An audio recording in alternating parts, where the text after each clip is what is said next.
Tervist!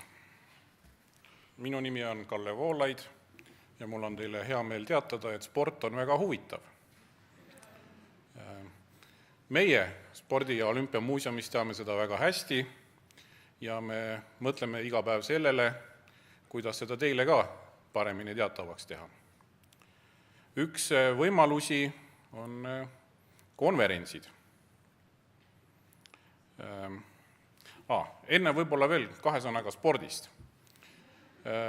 Et meil oleks võib-olla selline ühine võnge või vibe moodsas keeles, siis võib-olla mõned mõtteterad spordimaastikult, mis tänasesse päeva minu meelest väga hästi sobivad. Tähtis pole võit, vaid osavõtt. Anna endast parim ja vaata, kuhu sa sellega välja jõuad. Seda ma sisendasin endale siin mõnda aega juba enne oma esinemise algust. Ja kolmandaks võib-olla tuletaksin meelde ka fair play põhimõtet, mille üks lahutamatu osa on kahtlemata arusaam sellest, et kohtunikel on alati õigus ja ei ole mõtet protesteerima minna, kui te ei ole kohtuniku otsustega rahul. Et nii palju võib-olla sissejuhatuseks spordimaastikult, aga nüüd minnes siis lähemalt meie ürituse juurde, millest mind siia rääkima kutsuti järgmise 6 minuti jooksul umbes. Kõigepealt siis, mis on spordimuuseumi konverentside mõte olnud või on täna? Mulle küll koputati südamele, et ei ole vaja rääkida sellest, et need konverentsid on juba kestnud 30 aasta jooksul veidi rohkemgi, aga nüüd ma kogemata rääkisin teile selle saladuse välja. Meie jalgpallikonverents kandis tegelikult numbrit 27, see oli 27. spordimuuseumi konverents, aga mõnes mõttes esimene ka, sest et see oli esimene, mis toimus Eesti Spordi- ja Olümpiamuuseumi nime all ja ta natukene tegelikult on uuenenud, kuna me mõtleme iga päev sellele, kuidas sporti teile põnevamalt kättesaadavaks teha, siis konverentsid on ka muutunud ja me oleme võib-olla pööranud seda fookust veidi teises suunas kui seni, et ei ole nii traditsiooniliselt ajaloos enam kinni. Me katsume seda sporti näha veidi laiemalt kui seni. Neid vaatenurki on ju tegelikult erinevaid. Ma tean, et siin saalis on inimesi, kes spordist rohkem teavad, nad kindlasti noogutavad nõustuvalt minuga, kui ma ütlen, et spordist saab ka rääkida teisiti kui ainult ajaloolises võtmes. Ja eriti jalgpallist, mis on ju väga huvitav fenomen ja tegelikult see meie konverents ju ei olnud ka asi iseeneses, vaid oli osa suuremast jalgpalliprojektist, mis on, või ütleme laiemalt isegi pallimängude projektist, mis on viimased paar aastat meil muuseumis kestnud. Ja see mõnes mõttes algas tegelikult juba sellise suure rahvusliku jalgpalli ülevaate näitusega, tegelikult suurima jalgpalli näitusega, ma usun, Eesti spordiajaloos võib-olla või muuseumide ajaloos. Ma ei usu, et kellelgi teist on olnud kunagi suuremat jalgpallinäitust, kui meie nüüd tegime siin mõne aja eest. Peaks küll olema nii.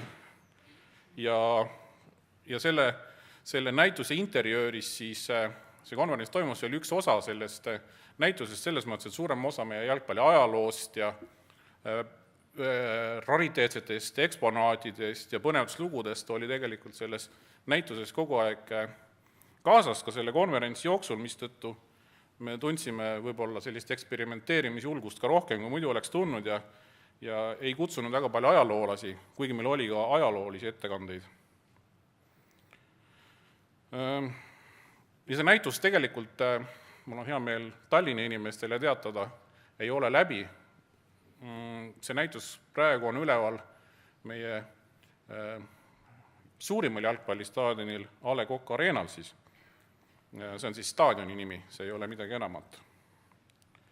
Nii et ma arvan, et me tabasime selles mõttes märki, et me leidsime sellise enda jaoks hea nägemuse, kuidas konverents läbi viia, leidsime selle lähtepunkti ja see oli mõnes mõttes ainulaadne, nagu ka eespool juba öeldud, et nii põhjalikult mujal maailmas on seda jalgpalli käsitletakse juba pikka aega, väga erinevatest, seda jalgpalli uurimise diskursus on siis laiem kui ajalooline, mõte on siis selles, et vaatepunkte on erinevaid, psühholoogia, kihlvepettused, mingi fännikultuur, mingisugused muud aspektid. Ja neid kõiki me proovisime ka oma konverentsile, mitte kõiki, no loomulikult mitte kõiki, sest konverents oli meil ühepäevane kahjuks, aga põnevamaid proovisime me oma konverentsil ka käsitleda ja ka, nagu ma ütlen, siis alustasime tegelikult ka ajaloost, sest et Eesti jalgpall, nagu te küllap üsnagi hästi teate, nõukogude ajal ei olnud sugugi see kõige populaarsem spordiala. Aldo Maksimov noogutab kohe, kui ma rõhutan, et nõukogude ajal oli Eestis kõige populaarsem spordiala korvpall. Aldo noogutaski. Mul on selle üle hea meel. Aga miks see oli nii, sellest oli meil ka konverentsil juttu. Meil oli Tartu Ülikooli doktorant Indrek Švede, üks võib-olla kompetentsemaid moodsa aja jalgpalli ajaloolasi, üks põhiettekandjaid.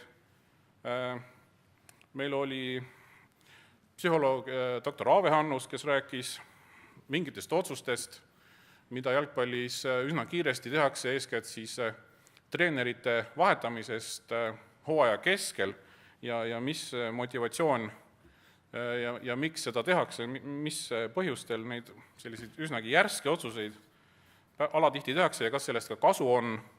Meil oli siis pildil nähtav Mihkel Uiboleht Jalgpalliliidust, kes rääkis pettuste korraldamisest spordis, mitte selles mõttes, et kuidas seda teha, vaid selles võtmes, et kuidas seda ära tunda, kuidas seda vältida ja kuidas sellega mitte kaasa minna. Selliseid vaatepunkte siis oli meil erinevaid. Meil oli seal ettekandjate hulgas jalgpalli pessimist Priit Pullerits, kes on tuntud õppejõud, tuntud ajakirjanik, kes ei ole jalgpallisõber ja kes ei häbenenud seda ka kõva häälega välja öelda ja kes argumenteeris oma lähtepunkti siis selliselt, et jalgpall on mõttetu ja mõeldud nõrkadele.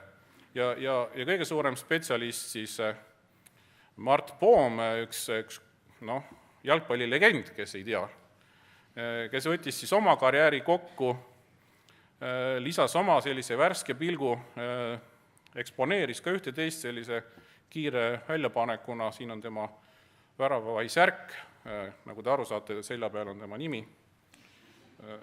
Ja oli teisi ettekandjaid, kelledest ei ole mul siin praegu võimalik enam pikemalt rääkida, aga lihtsalt veel näide sellest, et saal ei olnud tühi, inimesed tulid hommikul saali, läksid õhtul ära ja olid väga rahul, jätkus diskussiooni, ka vaheajale, ei tahetud ära minna, jäädi vaidlema ja ma arvan, et me selline esimene pääsukene uuenenud formaadis konverentsist läks korda, siin näete ka mõningaid vihjeid sellest, kuidas meie konverentsi meedias kajastati või käsitleti ja neid aspekte, mida siis välja toodi. Need on siis meil Jalgpalliliidu koduleht, mis see teine on? Tartu Postimees ja kolmas on Delfi loomulikult, ja et erinevad portaalid, nagu te teate, tegelikult Postimees ja Delfi, on nagu on, aga mõlemad nad meid üles korjasid ja meid ära tõid, meedias näitasid, nii et me võime rahul olla. Ja tegelikult ma veel ei täna. Ma ütlen seda, et me oma uuenenud konverentsiga läheme edasi järgmine reede, te kõik juba teate, aga mul on hea meel tervitada ka Postimehe vaatajaid ja öelda, et 26. jaanuaril on meil järjekordne konverents Tartus kell 11, seekord olümpiakonverents, tulevad olümpiavõitjad, olümpiamedalivõitjad, Gert Kanter, tervitame, ta on kindlasti praegu ka Postimehe vaatajate hulgas. Nii et aitäh teile!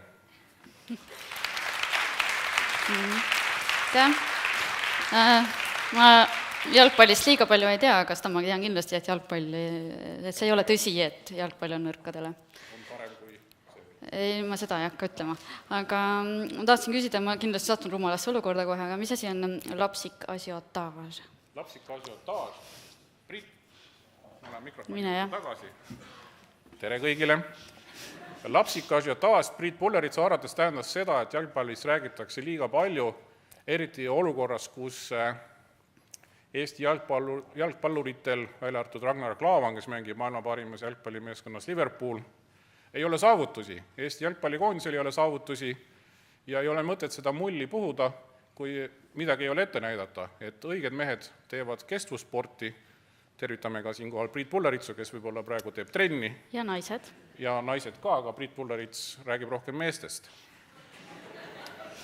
Nii et see oleks siis lühidalt võib-olla vastus sellele küsimusele. Okei. Väga Aitäh! hästi.